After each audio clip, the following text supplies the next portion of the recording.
She's already shown me major red flags like being possessive, clingy, over controlling, manipulative, jealous, and exaggerating the truth.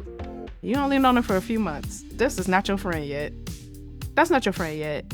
Okay, y'all got mutual friends, and you can still be cordial and not have nothing to do with each other. Hey, that you told me they smoke crack, and I'm not saying that there's anything.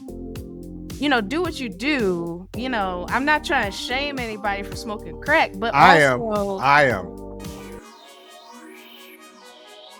This is an Unsolicited Perspectives YouTube exclusive. Jay, on Reddit, as I do, went to Am I a Jerk, found another good story. Okay. And it is, am I a jerk for not hearing my friend out? Now, I'm going to read you this story. Okay. You have not read this story. You did No. not get any pre-prep. No. You are going to hear it for the first time. Yes. So And let me get a pen and paper. Hold on so I can take some notes. Take some notes. Because I feel like your response might be similar to mine. Because in a lot of ways, we have similar sensibilities on friendships. Okay. But let me just read it. Read it for you and for the audience out there. And then you can tell me what you think. Mm-hmm. Recently, my friend, a 34-year-old female, and I, a 29-year-old female, had a major falling out. We've only been friends for a few months, and she's already shown me major red flags like being possessive, clingy, over-controlling, manipulative, jealous, and exaggerating the truth. I am admittedly a very passive and hate confrontations, so for a while I tried to express how I felt by presenting it gently. Yes, I know that's bad, but I've never actually got mad or put my foot down. The catalyst was a couple of weeks ago when we got into a fight because I wanted to reconnect with a past friend of mine who she didn't approve of, who she has never met, which is an example of the many ways she's acted controlling in the past. In the fight, she called me the R word that the R word that we don't say anymore, that implies that a person has a lacking mental capacity. Oh, I got you. Okay. Called me the R word and said I'm desperate for friends, said I'm stupid and she doesn't hang out with stupid people, and that she suggests I don't talk to my friend she suggested that I don't talk to my friend and that was the only way to keep our friendship. I stopped responding, and the next day she sent me a text asking me, what's your issue? And if you don't respond, consider this friendship over. I cut her off and had a very limited contact with her. I don't think you can cut her off and have very limited contact with her, but okay. Okay. We have a mutual friend who she also acts this way towards and is also extremely passive, who we both are close to. This mutual friend doesn't see the toxicity as extreme as I do, but encouraged her to apologize to me and gently called her out for being cruel nonetheless. The next day, she texted me a long apology and asked if I would like to get dinner this Friday, which was today, to talk about things with her so she could apologize in person. Since then, she's tried to be extra nice to me. However, I'm feeling cold feet about this meetup. I feel guilty cutting her off since we've never had a sit-down conversation about how this behavior makes me feel. But the more I think about it, I also feel silly needing to tell someone to talk to me more respectfully and kinder, especially at this age. Part of me wants to rest things on the more applicable. I always have trouble saying this word. Amicable? Amicable. I can never say that word. She says, part of me wants to rest these things on a more amicable note since we do have a mutual friend and to make things less tense / awkward as they now are. But part of me also thinks it's just hopeless, waste of time, and ridiculous that I should have to. Should I hear her out? No. Hey, listen. I know what y'all thinking. I know. I'm always like this. I understand that. But here's the thing. You don't know this. You don't know her. You only known her for a few months. This is not your friend yet. That's not your friend yet. Okay, y'all got mutual friends, and you can still be cordial and not have nothing to do with each other. I hang out with my friends' friends all the time. I'm cordial. I don't know them. I'm sure they're wonderful people. I don't know, but I don't have any direct relationship with them, but we're able to be in the same place and be fine. I mean, we never had no static or nothing like that, but like you could be in the same place with somebody and be cordial or, just do what you've been doing and limit that contact. you know, if your friend invites you out and you know homegirl is coming, just let your friend know, you know, I don't really get down with her. So like if it's important to you that she be there, I cannot be there. Like it is what it is. Like, no, no. It's not gonna get no better, girl. Like, it's really not. Like, if you see that she treats other people this way, and it seems like she's particularly like targeting non-confrontational or passive people to be friends with so that she can dominate them. Yeah, it's not gonna get no better over dinner. A dinner ain't gonna make it no better, girl. And y'all not friends yet. It's only been a few months. Like, not no, this it's fine. Just just keep it pushing. You shouldn't have to think this hard about a very, very simple thing. Just keep it pushing. You tried, it didn't work. Keep it pushing.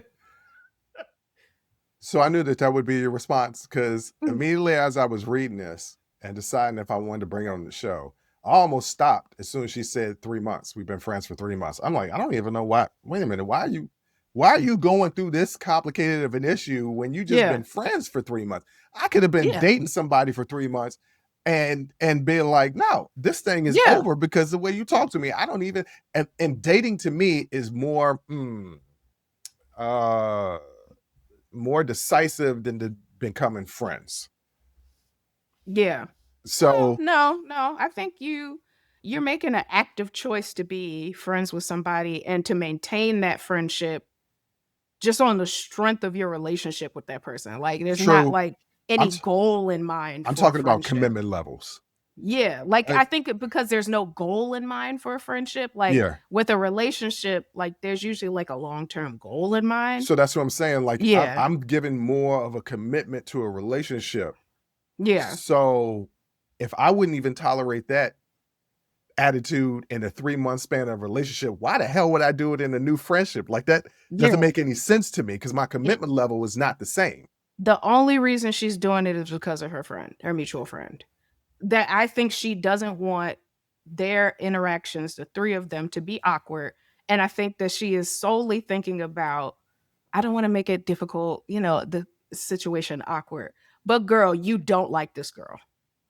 Yeah, okay. You don't like the way she talks to you.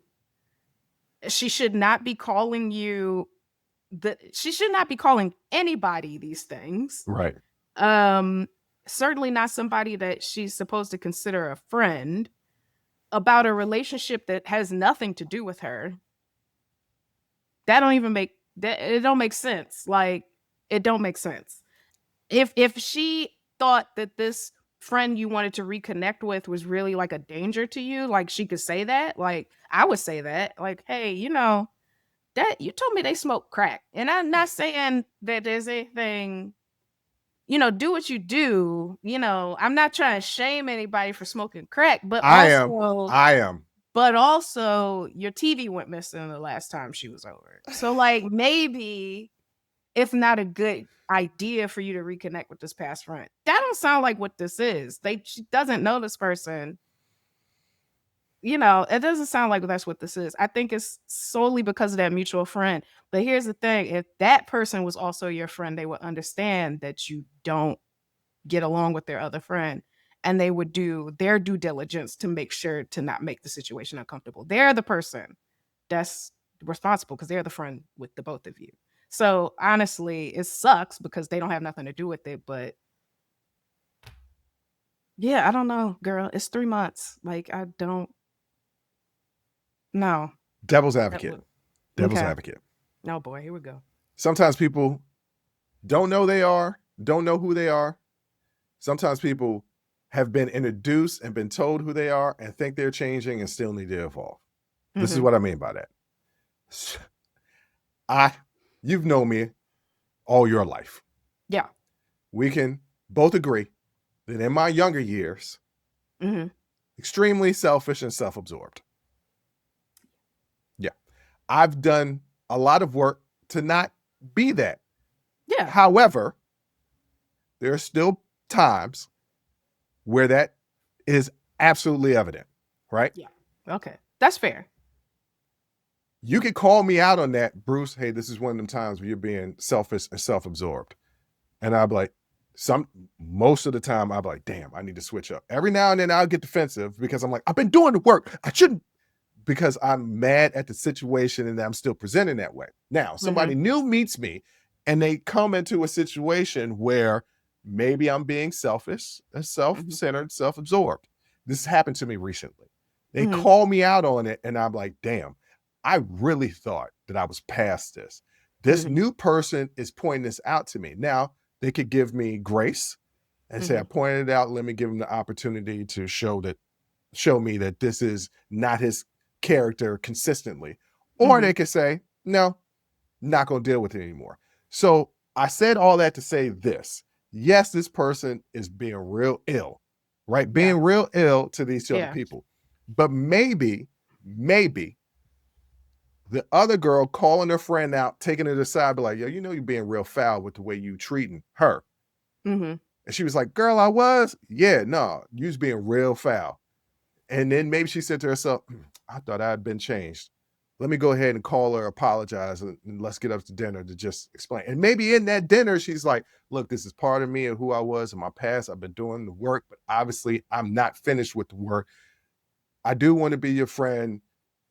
Give me another chance. And in this process, I'll become a better person because now you'll call me out on it. And if I come out of line again, cool. You know, I understand you not want to be my friend, but just know that I'm trying to do the work.